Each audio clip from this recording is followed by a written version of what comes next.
안녕하세요. 함께 걷는 광야 채널의 운영자 홍성일 목사입니다. 창세기 성경 읽기를 하는 영상입니다.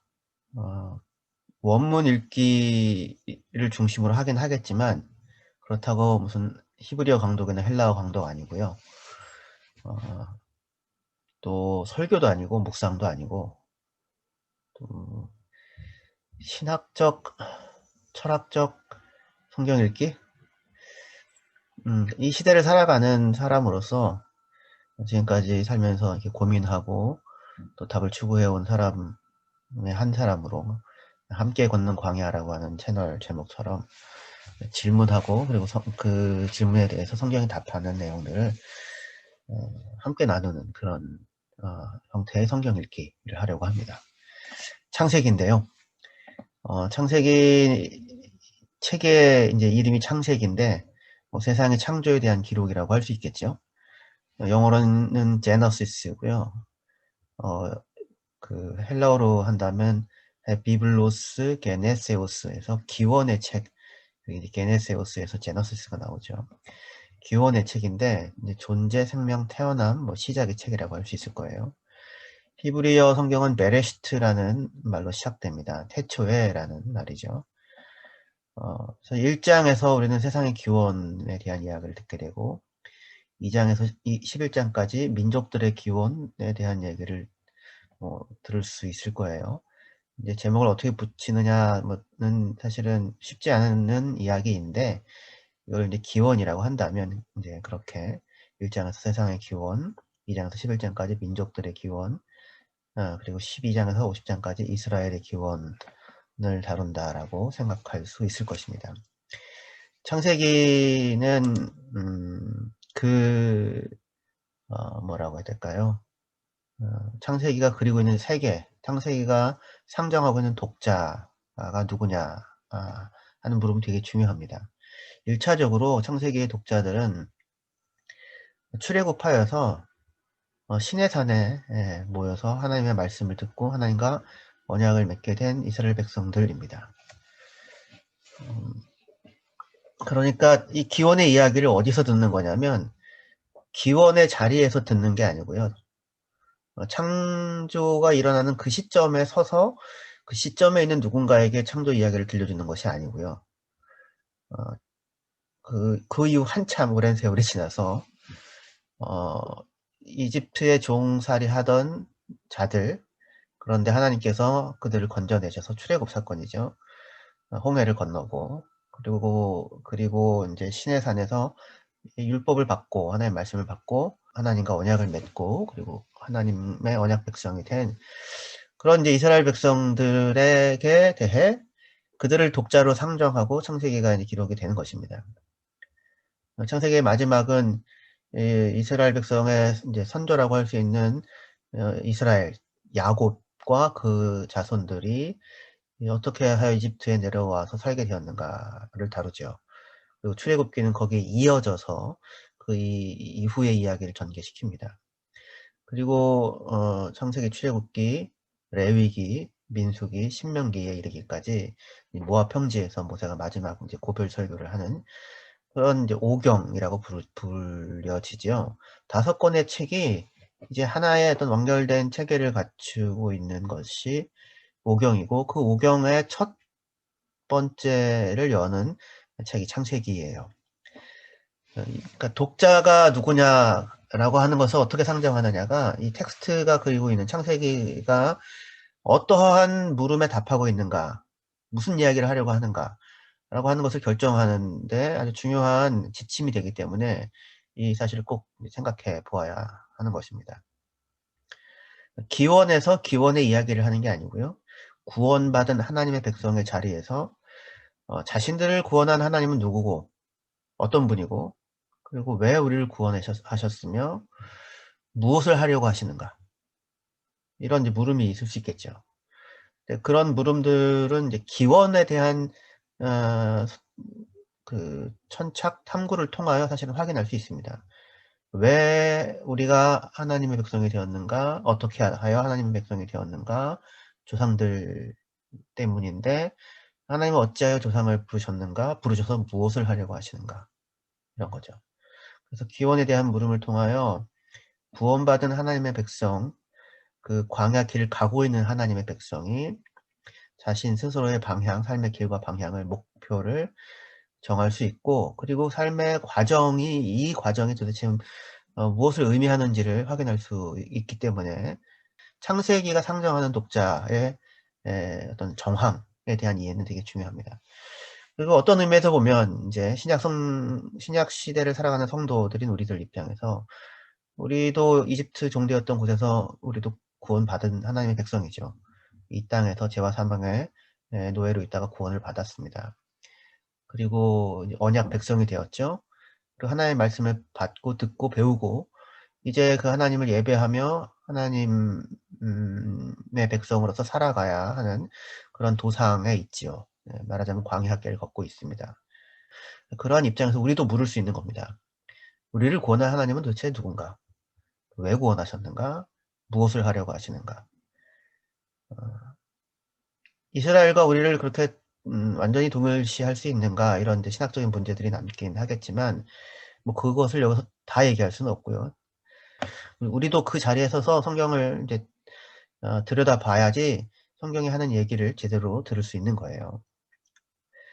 1장을 읽어 나가야 되는데 그 전에 이 기본 전체 구조를 좀 살펴봐야 하겠습니다. 성경은 이제 창세기는 이 톨레도트라고 하는 이 표현으로 10개의 단락으로 나누어집니다. 의도적인 구분으로 보여요. 저자에 의한. 그래서 지금 하늘과 땅의 톨레도트라고 이렇게 해놨는데요. 처음에 1장 1절에서 2장 3절까지는 프롤로그입니다. 서론이죠. 그리고 2장 4절부터 4장 26절까지가 하늘과 땅의 톨레도트예요. 엘레 톨레도트 하샤마임 베하 아레츠 베 히바르암. 그래서 하늘과 땅의, 이것은 하늘과 땅의 톨레도트인데 그것들이 창조될 때에 하늘과 땅의 톨레도트다 이렇게 되어 있습니다. 2장 이후 이제 사람의 창조에 대한 이야기가 나오죠. 여기가 사실 좀 특이한 부분일 수도 있는데 하늘과 땅의 톨레도트다라고 하면 우리가 기대하기를, 톨레도트라는 것은 이야기, 뭐 족보, 계보 이런 거예요. 이게 톨레도트가 이게 그 발라드라고 해서 자녀를 낳다라고 하는 단어가 있거든요. 자녀를 낳다라고 하는 그 단어에서 이제 비롯되어 나오는 겁니다. 그래서 그 자녀를 낳게 되면 그래서 계보, 족보 이런 게 되는데 무언가를 생산해내어 그 이후의 사건들을 일으키는 어떤 근원이라는 의미가 있을 수 있겠죠. 그 이제 헬라어로 따지면 아르케가 될 텐데 아르케라고 하는 게 근원, 원시적인 근원, 시원 이런 거거든요. 그래서 그게 시작하다라는 의미도 되고 아르케가 아르코마에서 다스리다라는 뜻도 돼요. 이제 어쨌든 지금 이 톨레도트도 그런 나타해서 근원과 기원이죠. 그래서 무언가를 낳고 그 낳은 이후의 이야기들이 되는 겁니다. 족보라고도 번역되지만 저는 뭐 그냥 뭐라고 해야 되나 이야기 정도라고 해석을 해도 크게 무리는 없지 않을까 싶어요. 하늘과 땅의 톨레도트, 하늘과 땅의 이야기예요. 하늘과 땅이 창조된 이후의 이야기. 그래서 이 톨레도트는 항상 어떤 구조를 갖냐면 여기서 아담의 톨레도트, 노아의 톨레도트, 셈, 함, 야벳의 톨레도트 쭉 이어지거든요. 셈의 톨레도트, 데라의 톨레도트. 그런데 이제 아담의 톨레도트라고 해놓고서 5장이에요, 이게. 이미 가인과 아벨 얘기 끝났고요. 셋도 나왔고요. 이제 아담의 톨레도트라고 하면서 이제 아담의 족보가 나옵니다. 그리고는 노아 홍수 직전의 상황이죠. 제가 6장 8절이. 그래서 아담의 이야기를 하는 게 아니고요. 아담 이후의 이야기를 합니다. 노아의 톨레도트 하면 노아의 얘기가 나와야 되는데 물론 이제 노아 홍수 얘기니까 뭐 그 얘기가 나오긴 하지만 노아 이후의 이야기인 거예요. 그리고 노아의 아들 셈과 함과 야벳의 톨레도트. 그래서 이제 셈과 야벳의 후손들의 족보가 나오고요. 셈의 톨레도트에도 셈의 이야기가 아니라 셈의 자손들에 대한 족보가 기록되고요. 데라의 톨레도트라고 해서 꽤 길죠. 11장부터 25장까지니까. 근데 이건 데라 얘기가 아니고요. 데라의 아들인 아브라함의 이야기죠. 그러니까 데라가 낳은 출발시킨 그 다음에 사람들의 이야기가 될 거예요. 그리고 이제 이스마엘의 톨레도트 해서 이스마엘의 족보가 나옵니다. 이스마엘 후손들에 대한 이야기죠. 이삭의 톨레도트 해가지고 25장부터 35장인데 야곱 이야기죠. 그러니까 이삭의 얘기가 아니고요. 야곱 얘기입니다. 그리고 에돔 곧 에서의 톨레도트, 에서의 후손들에 대한 족보고요. 37장부터 50장까지 야곱의 톨레도트로 묶여지는데 야곱의 이야기는 이미 끝났어요. 여기 이삭의 톨레도트에 야곱의 이야기가 포함되죠. 야곱의 톨레도트가 아니고요. 37장이면 요셉 얘기거든요. 그래서 이게 톨레도트라고 하는 게 그런 형태예요. 그 이후의 이야기. 그가 생산해낸 그 이후의 이야기인 겁니다. 근데 다른 것들은 다 뭐 그렇게 이해할 수 있는데 이게 하늘과 땅의 톨레도트라고 하는 것도 그러니까 하늘과 땅이 어떻게 지어졌는가에 대한 이야기가 아니라 하늘과 땅이 지어진 그 이후의 이야기가 되는 거죠. 그렇죠? 그러니까 아담과 하와의 창조, 타락, 가인과 아벨 이야기가 이 하늘과 땅의 톨레도트 안에 들어가 있어요. 사실 의미심장한 부분이 있는데요. 아담의 톨레도트가 아니고 하늘과 땅의 톨레도트입니다. 아담의 톨레도트라고 해도 되지 않을까 싶기도 하지 않을까요? 왜냐면 아담만 나온 게 아니라 아담, 하와, 그 다음에 가인과 아벨이니까 그 후손에 대한 이야기라고 하면 아담의 톨레도트라고 해도 될 것 같은데 그게 아니라 하늘과 땅의 톨레도트라고 하면서 시작합니다. 그러니까 천지를 창조하고 그리고 이제 그 창조 이후의 사건을 창세기 2장 뿐만 아니라 3장, 4장까지 포괄하고 있어요. 그러니까 창세기 우리는 보통 창조, 타락, 구속해서요. 창세기 1, 2장을 하나로 묶어서 창조로 묶고 창세기 3장을 타락으로 보고 그죠? 그리고 그 이후에 4장 이후 또는 3장 15절 원시복음 이후가 다 구속이죠. 그리고 뭐 이제 회복, 종말, 완성 이게 이제 기독교 세계관의 틀이잖아요. 창조, 타락, 구속, 회복, 완성 이렇게요. 그런데 이 창세기는 1장과 2장을 묶고 3장을 떨어뜨리고 그리고 4장 이후로 하는 게 아니라요. 2장 4절부터 4장 26절까지를 한 덩어리로 보고 있다는 것입니다. 의미심장한데요. 의미심장합니다. 그래서 같이들 좀 고민하고 생각을 하셨으면 좋겠습니다. 창세기 1장 1절에서 2장 3절까지가 한 단락이에요. 요 2장 3절 이제 4절 그 나눠지는 부분에 이제 톨레도트라고 하는 말이 나오면서 구분이 되거든요. 근데 이제 여기 한 단락이 되겠죠. 그러면 근데 1장 1절이 7개의 단어로 구성되어져 있어요. 나중에 볼게요. 1장 2절은 14단어. 그리고 2장 1절에서 3절, 이제 이 안식일 분맥이죠. 다 근분단인데 35단어. 그러니까 5, 7, 35. 7, 7, 7, 14, 이런 식으로요. 이게 마태복음이 아담과, 뭡니까, 아브라함과 다윗의 자손 예수 그리스도의 세계라라고 해서 예수 그리스도의 족보를 기록하는데 14대, 14대, 14대씩 끊잖아요. 유대인들이 하는 방식인 거예요. 여기 창세기도 그렇게 7단어, 14단어, 또 여기는 이제 35단어. 엘로힘이 35번 나와요. 이 5분단에. 그러니까 대단하죠. 얼마나 세심하게 기록했는가 알 수 있어요. 우연이 아니고요. 이게. 땅이라고 하는 게 LH가 21번 나옵니다. 3, 7, 21. 하늘이 21번 정도 나온다고 돼 있는데 제가 세봤는데 하나가 빠져요. 그래서 저 아직 못 찾았어요. 책에서는 21번이라고 써 있는데 어쨌든 샤마임, 라키아 이렇게 나오고요. 보기 좋았더라가 7번 나옵니다. 그리고 여기 바이오메르라고 해서 그가 말씀하셨다 10번 나와요. 그러니까 7번, 10번 이런 게 이제 히브리 사람들이 선호하는 형태의 숫자이죠. 그대로 되었다 7번 나오고요. 하나님 보시기에 좋았다. 여기 보시기에 좋았다 이미 했지만 하나님 보시기에 좋았다 7번 나오고요. 몇째 날이다 7번 나옵니다. 뭐 7일 동안 만들었으니까 몇째 날이다 7번 나오겠죠. 그러니까 이 얘기를 하는 이유는 아주 세밀하게 아주 뭐라고 해야 될까요? 정밀하게 조정을 거쳐서 그냥 한 일필휘지로 써나간 글이 아니라 아주 세밀하게 다듬어진 글이라고 하는 것을 전제하고 성경을 읽어봐야 되고, 여기만 그런 게 아니고요. 성경 전체가 사실은 그런 편입니다. 뭐 시편도 그렇고 어마어마하죠.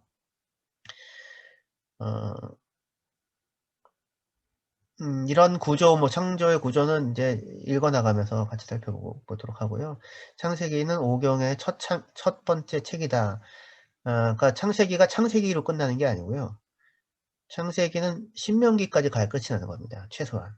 뭐 여기다가 여호수아까지 넣어서 육경 얘기하기도 하지만 신명기까지 해서 모세 오경이라고 하는 그 토라죠, 토라.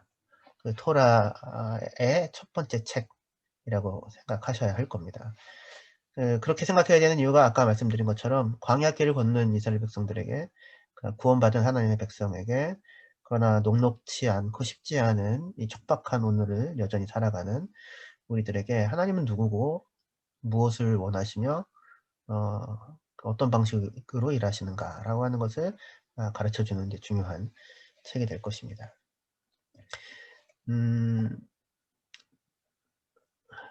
창세기 1장을 읽어가는 그 영상은 이제 다음번에 이어서 하는 것이 좋지 않을까 싶은데요. 1절만 읽을게요. 그리고 이런 식으로 진행된다라고 하는 것을 여러분들 확인하고 또 같이 참여하실 수 있으면, 함께 하실 수 있으면 좋겠습니다. 예. 1장 1절부터 읽을게요. 태초에 하나님이 천지를 창조하시니라. 여기 이제 개역 성경이고요. 여기는 세번역, 여기는 가톨릭 성경입니다. 여기는 70인역이고요. 이쪽에 가려져 있을 텐데 ESV이고요. 여기 루터 성경이고 2017년 판입니다. 이건 엘버벨더라고 독일어 성경이고요. 이쪽에 여기는 RSV, 이렇게 이제 다양한 번역본들을 가지고 성경을 읽어 나가려고 합니다. 태초에 하나님이 천지를 창조하시니라. 땅이 혼돈하고 공허하며 흑암이 깊음 위에 있고 하나님의 영은 수면에 운행하시니라. 하나님이 이르시되 빛이 있으라 하시니 빛이 있었고 빛이 하나님 보시기에 좋았더라. 하나님 빛과 어둠을 나누사 하나님이 빛을 낮이라 부르시고 어둠을 밤이라 부르시니라. 저녁이 되고 아침이 되는 이는 첫째 날이니라. 이 첫째 날인데요. 1절, 2절만 1절, 2절 정도 살펴볼게요. 태초에 하나님이 천지를 창조하셨다. 이제 세 번역도 같이 번역했는데 가톨릭 성경은 한 처음에 하나님께서 하늘과 땅을 창조하셨다 이렇게 얘기합니다. 천지를 창조하셨다는 것과 하늘과 땅을 창조하셨다고 하는 것은 느낌이 좀 다를 수도 있는데, 왜냐면 우리는 천지를 창조했다고 하면 이제 온 세상을 창조했다라고 하는 일종의 관용어로 저희가 쓰잖아요. 그런데 그냥 그런 관용어로 이해하시면 좋을 것 같아요. 물론 여기 이제 그 히브리어로 베레시트 바라 엘로힘 에타 샤마임 베타 아레츠라고 해서 태초에 바라 창조하셨다. 누가? 엘로힘 하나님이 무엇을? 하샤마임 하늘을, 관사가 있어서 그 하늘과 그리고 하아레츠 그 땅을 이제 창조하셨다라고 했는데, 여기서 하늘과 땅 천지는 그냥 눈에 보이는 모든 세계, 물론 영적인 세계까지 포함할 수도 있겠죠. 그러니까 이 모든 세계, 존재하는 모든 세계를 하나님이 창조하셨다라고 하는, 우리가 생각하면 그냥 말 그대로 천지, 모든 것, 만물, 모든 우주 만물을 창조하셨다. 이런 정도를 나타내는 이디엄으로 보시면 적당할 것 같습니다. 태초라고 하는 게 있다는 거고요. 그리고 그 태초에 무언가가 시작되었습니다. 그러니까 이 물질 세계에는 시작이 있는 거예요. 스스로 존재하지 않습니다. 피조물이죠. 창조되었습니다. 당신은 누구십니까? 라고 물을 때 나는 스스로 있는 자다 라고 대답할 수 있는 유일한 존재는 하나님 하나밖에 없는 거예요. 근데 이런 대답을 사람이 스스로 하려고 하죠. 자기 존재에 대한 이유를 자기 스스로가 자기가 가지려고 하는 이런 이제 욕망, 자기가 궁극적인 존재가 되고자 하는 이런 그 추구가 인간에게 있죠. 금지가 있으면 금지 위반에 대한 욕망이 생기거든요, 사람 항상. 그러니까 자기 위에 금지가 있다는 것은 자기 위에 누군가가 있다는 것이고 자기를 외부에서 규정하는 아우토노미, 자율이 아니라 헤테로노미, 타율이 되는 거니까 자기 위에 무언가가 있다고 하는 것을 사람은 받아들이지 않거든요. 않으려고 하거든요. 사람은 자기 얘기만 듣죠. 다른 사람 얘기는 들으려고 하지 않습니다. 시작이 있는 주제. 예, 시작이 있는 주제. 자기 존재에 대한 설명을 자기가 갖고 있지 않아요. created, 만들어졌어요.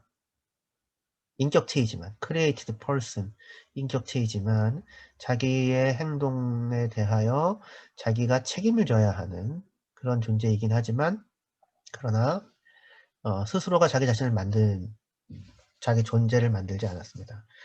부여받은 존재죠. 이제 nature and freedom 논쟁이 있어요. 자연과 자유.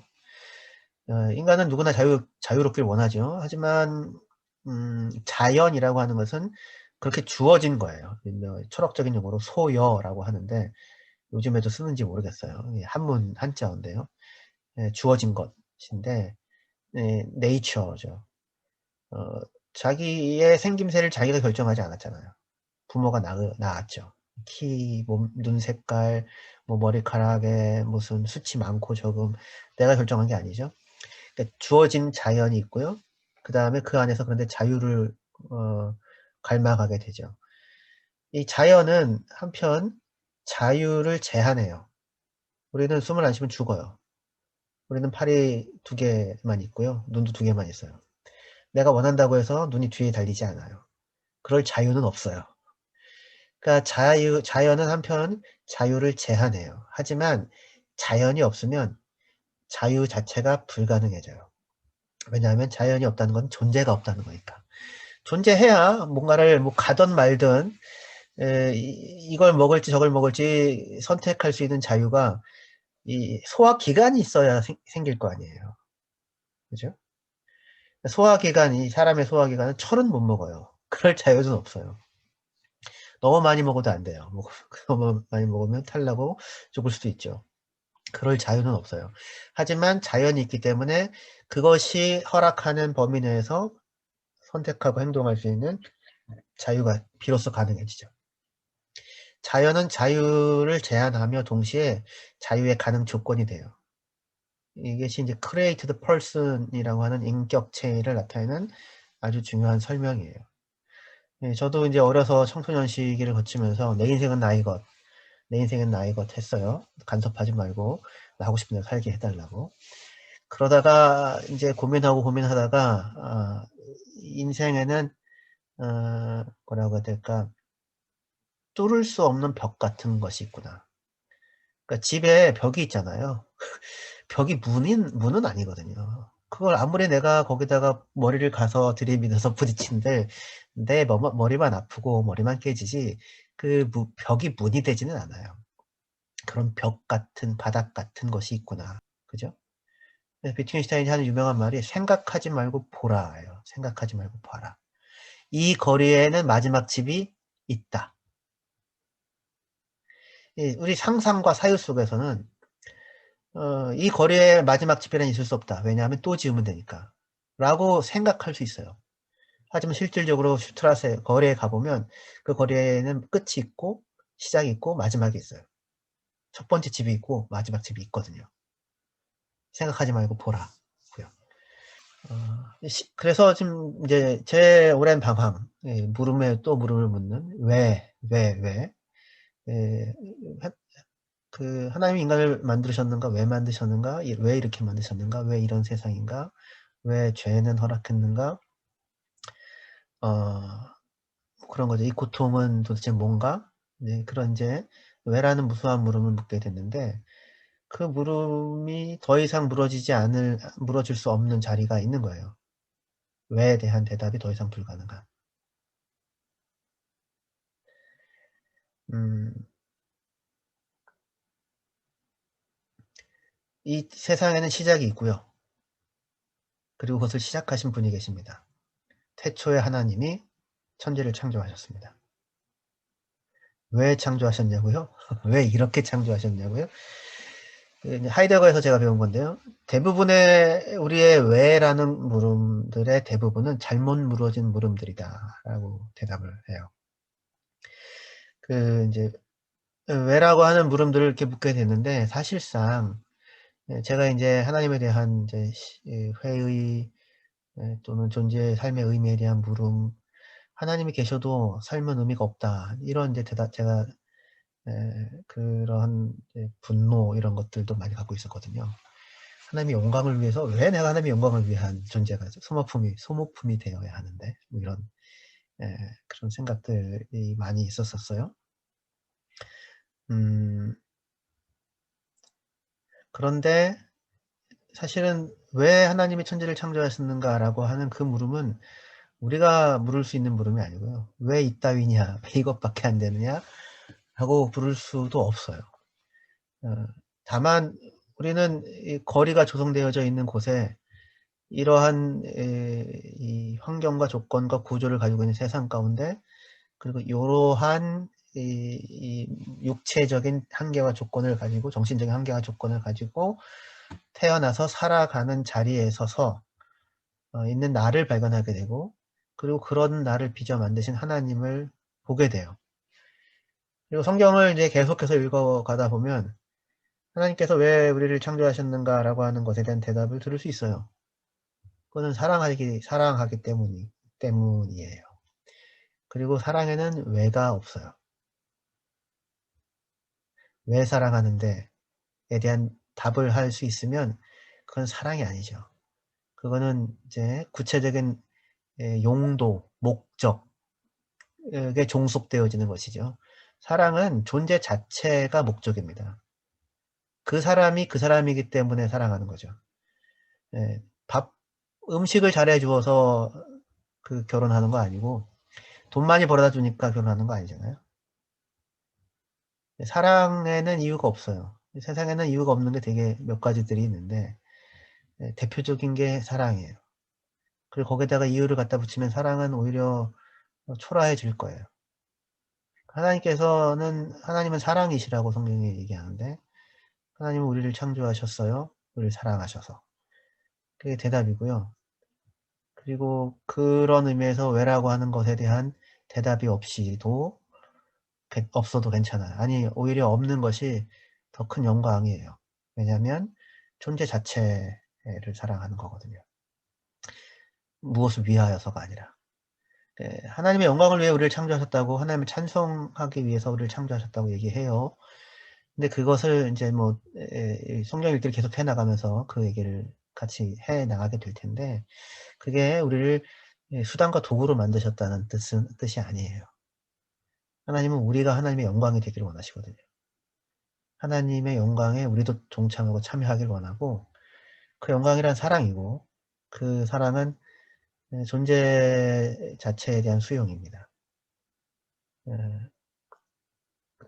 목적론적인 충당을 위하여서, 효용 가치 때문에, 사용 가치 때문에 어 그 가치를 얻게 된 것이 아니라, 이 목적이 이끄는 삶이라고, 이거 릭 워렌의 인제 책이 엄청나게 많이 팔렸는데, 목적에 의해서 이끌어지지 않아요, 인간이.